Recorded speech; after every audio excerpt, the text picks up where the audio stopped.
Recently কি purchase করলাম সেগুলোই থাকছে আজকের ভিডিওতে।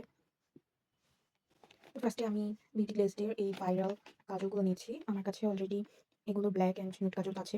তো আমি ব্লু আর এই যে গ্রিন টাইপের এই কালারটা আর ব্রাউন কালার ট্রাই করার জন্য নিয়েছি। তো এগুলো সোয়াচ আমি তোমাদের সাথে শেয়ার করছি।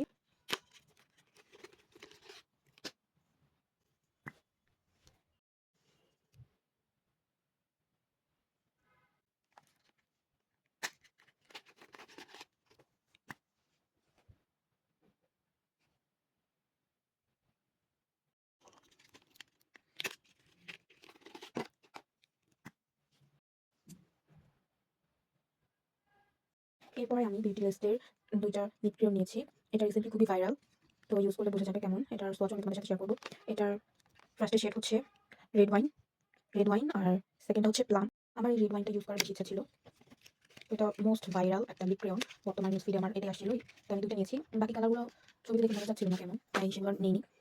আমার কাছে ছবি দেখে মনে হয়েছে এটাই বেশ ভালো হবে।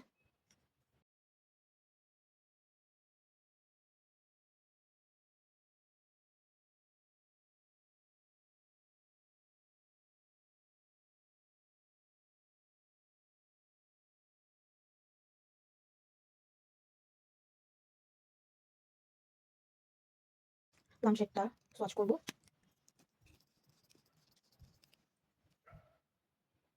এটাও খুবই নাইস একটা, কি বলবো, মভ টাইপের কালার। ম্যাজেন্টাও না, পিঙ্কও না, এটার মাঝামাঝি একটু ডিপ কালার। ভালোই দুইটা আমার কাছে মনে হয়েছে। তো এগুলো প্রাইস ছিল 200 টাকা করে। লিপ ক্রেয়নগুলো অনেক জায়গায় আমি দেখেছি 280 করে সেল করছে। এরপরে আমি এটারও অনেক রিভিউ দেখেছি। বিউটি গ্লেজডের ম্যাট লিকুইড লিপস্টিক। এটার শেড আই গেস 112।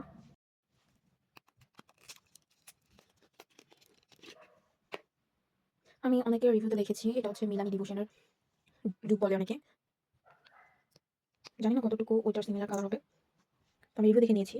আমি মিলানি ওই লিপস্টিকটা কোথাও পাচ্ছি না, ওটা তো ডিসকন্টিনিউ হয়েছে। সেজন্য এটা ভাবলাম ট্রাই করে দেখি। এরপরে আমি একটা বিউটি গ্লেজডের কনসিলার নিয়েছি। এটার শেড হচ্ছে 401 আই গেস। হ্যাঁ, 401। এটা আমি আগে ইউজ করেছি।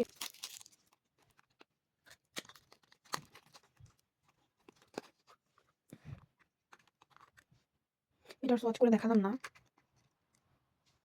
এরপর আমার ফেভারিট এসেন্সের আই লাভ এক্সট্রিম মাস্কারাটা নিয়েছি।